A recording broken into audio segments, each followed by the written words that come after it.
ಅನಾಥವಾಗಿ ಬಿದ್ದಿದೆ ನಡೆದಾಡುವ ದೇವರ ಪುತ್ಥಳಿ. ಪ್ರತಿಮೆ ಧ್ವಂಸವಾಗಿ 10 ತಿಂಗಳಾದರೂ ಕೂಡ ದುರಸ್ತಿಯನ್ನ ಕಂಡಿಲ್ಲ. ಇನ್ನು ಹಾಗೆ ಇದೆ ವಿಕೃತಗೊಂಡಂತಹ ಶಿವಕುಮಾರ ಶ್ರೀಗಳ ಪ್ರತಿಮೆ. ಕಿಡಿಗೇಡಿಗಳು ಮಾಡಿರುವಂತಹ ಕೃತ್ಯ ಅನಾಥವಾಗಿ ಬಿದ್ದು ಹೋಗಿದೆ. ಅಂದು ಪ್ರತಿಭಟಿಸಿದವರೆಲ್ಲ ಕೂಡ ಈಗ ಪತ್ತೆಯೇ ಇಲ್ಲ. ಪುತ್ಥಳಿ ವಿಕೃತಗೊಂಡಾಗ ಕೂಗಾಡಿದ್ರು, ಈಗ ನಾಪತ್ತೆ ಆಗಿದ್ದಾರೆ. ಯಾರೂ ಕೂಡ ಏನು ಪ್ರಶ್ನೆ ಮಾಡ್ತಾ ಇಲ್ಲ. ಹೊಸಕೆರೆ ಹಳ್ಳಿಯ ಮೇಲ್ಸೇತುವೆಯ ಬಳಿ ಇದ್ದಂತಹ ಪುತ್ಥಳಿ ರಾತ್ರೋರಾತ್ರಿ ಪ್ರತಿಮೆಯನ್ನ ಧ್ವಂಸಗೊಳಿಸುತ್ತಿದ್ದ ಅಪರಿಚಿತ. ದುಸ್ಥಿತಿಯಲ್ಲಿ ಶ್ರೀಗಳ ಪುತ್ಥಳಿ ಇದೆ, ಆದ್ರೂ ಕೂಡ ಯಾರು ಪ್ರಶ್ನೆ ಮಾಡ್ತಾ ಇಲ್ಲ. ಆರಂಭದಲ್ಲಿ ಪ್ರೊಟೆಸ್ಟ್ ಮಾಡಲಾಗಿತ್ತು, ಆದ್ರೆ ಈಗ ಯಾರ ಧ್ವನಿಯೂ ಕೂಡ ಇಲ್ಲ. ಯಾಕಿಷ್ಟು ನಿರ್ಲಕ್ಷ್ಯವನ್ನ ವಹಿಸ್ತಾ ಇದ್ದಾರೆ ಗೊತ್ತಿಲ್ಲ.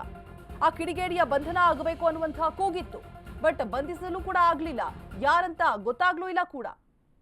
ಸೊ ನೋಡ್ತಾ ಇರ್ಬೋದು ಯಾವ ರೀತಿಯಾಗಿ ಪುತ್ಥಳಿಯನ್ನ ಧ್ವಂಸ ಮಾಡೋದಕ್ಕೆ ಮುಂದಾಗಿದ್ದಾರೆ ಅಂತ ಹೇಳ್ಬಿಟ್ಟು. ಪ್ರತಿಮೆ ಧ್ವಂಸವಾಗಿ 10 ತಿಂಗಳು ಕಳೀತಾ ಇದೆ, ಆದ್ರೂ ಕೂಡ ದುರಸ್ತಿ ಕಾರ್ಯವನ್ನ ಕಂಡಿಲ್ಲ. ಇನ್ನು ಹಾಗೆ ಇದೆ ವಿಕೃತಗೊಂಡಂತಹ ಶಿವಕುಮಾರ ಶ್ರೀಗಳ ಪ್ರತಿಮೆ. ನಡೆದಾಡುವ ದೇವರು ಅಂತಾನೆ ಪ್ರಸಿದ್ಧಿ. ಕಿಡಿಗೇಡಿಗಳು ಮಾಡಿರುವಂತಹ ಕೃತ್ಯಕ್ಕೆ ಪ್ರಶ್ನೆ ಮಾಡುವಂತಹ ಕೂಗು ಧ್ವನಿ ಕೇಳಿ ಬರ್ತಾ ಇಲ್ಲ. ಪ್ರೊಟೆಸ್ಟ್ ಅನ್ನ ಮಾಡಲಾಯಿತು 10 ತಿಂಗಳ ಹಿಂದೆ. ಅರೆಸ್ಟ್ ಮಾಡಬೇಕು ಯಾರಂತ ಹೇಳ್ಬಿಟ್ಟು ಪತ್ತೆ ಹಚ್ಚಿ ಕಿಡಿಗೇಡಿಗಳನ್ನ ಅಂತ ಹೇಳಿ. ಬಟ್ ಈಗ ಯಾರು ಕೂಡ ಪ್ರಶ್ನೆ ಮಾಡುವಂತಹ ಕೆಲಸವನ್ನ ಮಾಡ್ತಾ ಇಲ್ಲ. 10 ತಿಂಗಳು ಕಳೆದ್ರೂ ಕೂಡ ನಿರ್ಲಕ್ಷ್ಯವನ್ನ ವಹಿಸಲಾಗ್ತಾ ಇದೆ. ದುಸ್ಥಿತಿಯಲ್ಲಿರುವಂತಹ ಶ್ರೀಗಳ ಪುತ್ಥಳಿ ಹಾಗೆ ಉಳಿದುಕೊಂಡಿದೆ.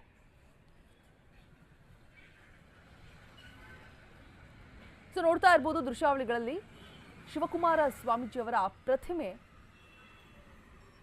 ಹೊಸಕೆರೆ ಹಳ್ಳಿಯ ಮೇಲ್ಸೇತುವೆಯ ಬಳಿ ನಿರ್ಮಾಣ ಮಾಡಲಾಗಿರುತ್ತೆ ಪುತ್ಥಳಿಯನ್ನ. ಸೊ 10 ತಿಂಗಳ ಹಿಂದೆ ನಡೆದಿರುವಂತಹ ಕುಕೃತ್ಯ. ಕಿಡಿಗೇಡಿಗಳು ಆ ಪುತ್ಥಳಿಯನ್ನ ಧ್ವಂಸ ಮಾಡೋದಕ್ಕೆ, ಅಂದ್ರೆ ನೋಡ್ತಾ ಇರ್ಬೋದು ಯಾವ ರೀತಿಯಾಗಿ ಧ್ವಂಸ ಮಾಡೋದಕ್ಕೆ ಮುಂದಾಗಿದ್ದಾರೆ ಅಂತ ಹೇಳ್ಬಿಟ್ಟು. ಆದ್ರೂ ಕೂಡ ದುರಸ್ತಿಯನ್ನ ಕಂಡಿಲ್ಲ. ಅದನ್ನು ಸರಿಪಡಿಸುವಂತಹ ಕೆಲಸವನ್ನ ಮಾಡ್ತಾ ಇಲ್ಲ. ಪ್ರೊಟೆಸ್ಟ್ ಅನ್ನ ಮಾಡಿದ್ರು, ಪ್ರತಿಭಟಿಸಿದ್ರು, ಆದ್ರೆ ಈಗ ಅವ್ರು ಯಾರು ಕೂಡ ಪತ್ತೆನೇ ಇಲ್ಲ. ರಾತ್ರೋರಾತ್ರಿ ಪ್ರತಿಮೆಯನ್ನ ಧ್ವಂಸಗೊಳಿಸಿದ್ರು ಅಪರಿಚಿತರು. ಆ ಕಿಡಿಗೇಡಿಗಳನ್ನ ಬಂಧಿಸಬೇಕು ಅಂತ ಹೇಳ್ಬಿಟ್ಟು ಕೂಗು ಕೇಳಿ ಬರ್ತಾ ಇತ್ತು. ಈ ಬಗ್ಗೆ ಹೆಚ್ಚಿನ ಡೀಟೇಲ್ಸ್ ಅನ್ನ ಕೊಡೋದಕ್ಕೆ ನಮ್ಮ ಪ್ರತಿನಿಧಿ ಲಕ್ಷ್ಮಿ ದೂರವಾಣಿ ಸಂಪರ್ಕದಲ್ಲಿ ಜಾಯಿನ್ ಆಗ್ತಾ ಇದ್ದಾರೆ.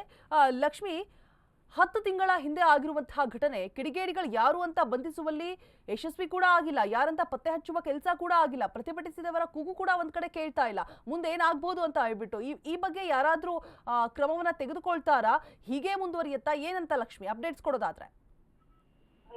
ಎಸ್ ರೋಜಾ, ಈ ಘಟನೆ ನಡೆದು ಸುಮಾರು 10 ತಿಂಗಳು ಆದ್ರೂ ಸಹ ಯಾರು ಸಹ ಇದ್ರ ವಿಚಾರವಾಗಿ ಮಾತನಾಡೋದಕ್ಕೆ ಸದ್ಯಕ್ಕೆ ಮುಂಬರ್ತಾ ಇಲ್ಲ. ಆದ್ರೆ ಈ ಸದ್ಯಕ್ಕೆ ಎಲ್ರು ಹೇಳ್ತಾರೆ ಅಲ್ಲಿ ರಸ್ತೆ ಗುಂಡಿದೆ, ಇಲ್ಲಿದೆ, ಈ ಎಲ್ಲ ವಿಚಾರಗಳನ್ನ ಮಾತಾಡ್ತಾರೆ ಹೊರತು ಇಂತಹ ಒಂದು ಪ್ರತಿಮೆಗೆ ಈಗ ಅವಮಾನ ಆಗಿರುವಂತಹದ್ದು, ಡಾಕ್ಟರ್ ಶಿವಕುಮಾರ ಸ್ವಾಮೀಜಿ ಅವರಿಗೆ ಅವಮಾನ ಮಾಡಿರುವಂತಹ ಘಟನೆ ಸುಮಾರು 10 ತಿಂಗಳ ಹಿಂದೆ ನಡೆಯುತ್ತೆ.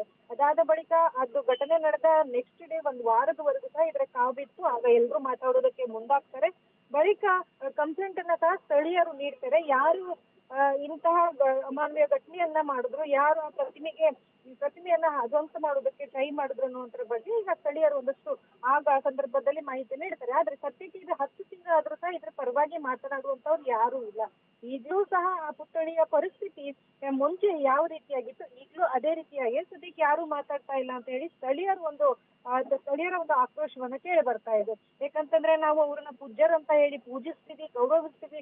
ಅಂತಹ ಪುತ್ಥಳಿಗೆ ಇಂತಹ ಪರಿಸ್ಥಿತಿ ತಂದಿದೆ ಅಂತಂದ್ರೆ ಯಾವ ರೀತಿಯಾಗಿ ನಮ್ಮಲ್ಲಿ ಮನಸ್ಥಿತಿ ಕೆಟ್ಟು ಹೋಗಿದೆ ಅನ್ನುವಂಥದ್ದು ನಮ್ಗೆ ಇಲ್ಲಿ ತಿಳಿದು ಬರ್ತಾ ಇರುವಂತದ್ದು. ಒಟ್ಟಾರೆಯಾಗಿ ಈ ವಿಚಾರವಾಗಿ ಡಿಸೆಂಬರ್ನಲ್ಲಿ ನಡೆದಿದೆ. ಇನ್ನು ಡಿಸೆಂಬರ್ ಬಂದ್ರೆ 1 ವರ್ಷ ಆಗುತ್ತೆ.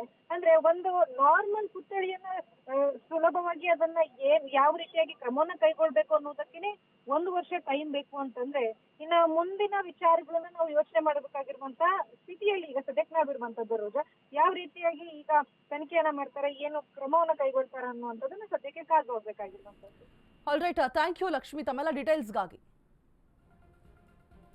ನಮ್ಮ ಪ್ರತಿನಿಧಿ ಹೇಳ್ತಾ ಇದ್ರು ಯಾವುದೇ ರೀತಿಯಾದಂತಹ ಕ್ರಮವನ್ನ ತೆಗೆದುಕೊಳ್ತಾರಾ ಇಲ್ವಾ ಅನ್ನೋದು ಕೂಡ ಯಾವುದೇ ರೀತಿಯಾದಂತಹ ಮಾಹಿತಿ ಇಲ್ಲ, ಕಾದ್ ನೋಡ್ಬೇಕು ಅಂತ ಹೇಳ್ಬಿಟ್ಟು. ಆದ್ರೆ ಇದು ಎಷ್ಟು ಸರಿ ಅಂತ ಹೇಳ್ಬಿಟ್ಟು ಕಿಡಿಗೇಡಿಗಳು ಮಾಡಿರುವಂತಹ ಕೃತ್ಯಗಳಿಗೆ ನಾವು ಅವರಿಗೆ ತಕ್ಕಂತಹ ಶಾಸ್ತಿಯನ್ನ ಮಾಡದೆ ಹೋದ್ರೆ ಈ ರೀತಿಯಾದಂತಹ ಘಟನೆಗಳು ಮರುಕಳಿಸ್ತಾನೆ ಇರುತ್ತೆ. ನಡೆದಾಡುವ ದೇವರು ಅಂತಾನೆ ನಂಬಿರ್ತಾರೆ.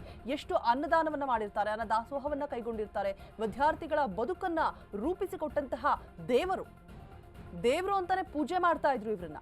ಸೊ ಇಂಥ ಮಹಾನ್ ವ್ಯಕ್ತಿಯ ಪ್ರತಿಮೆಯನ್ನ ಧ್ವಂಸಗೊಳಿಸಿದ್ರು ಕೂಡ, ಹಾಳು ಮಾಡೋದಕ್ಕೆ ಮುಂದಾದ್ರೂ ಕೂಡ ಅವರನ್ನ ಪತ್ತೆ ಹಚ್ಚಿ ಬಂಧಿಸುವಂತಹ ಕೆಲಸ ಆಗಿಲ್ಲ ಅಂದ್ರೆ ನಿಜಕ್ಕೂ ಶೇಮ್.